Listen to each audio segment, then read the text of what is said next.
સુરેન્દ્રનગર તરફ લઈ જવાતો ₹25.40 લાખના દારૂનો જથ્થો નવસારી એલસીબી પોલીસે બલવાડા નેશનલ હાઈવે પરથી ઝડપી પાડી કાયદેસરની કાર્યવાહી હાથ ધરી હતી।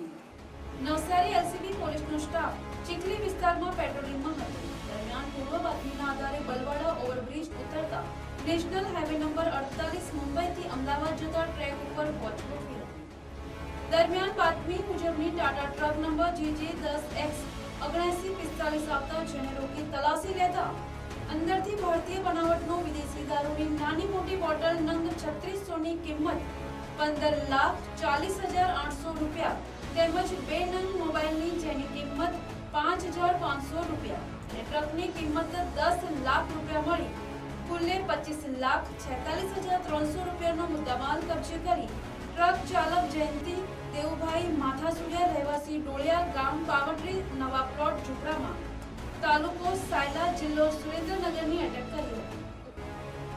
જ્યારે દારૂનો જથ્થો ભરાવનાર અને મંગાવનાર હરીશ માનસિંહ માથાસુરિયા રહેવાસી ચોરવીરા તાલુકો સાયલા જિલ્લો સુરેન્દ્રનગર તેમજ ટાટા ટ્રકનો હાલના માલિક મળી 2 જિલ્લાને પોલીસ ચોપડે વોન્ટેડ જાહેર કરી વધુ તપાસ હાથ ધરી છે। Report NTC news Navsari.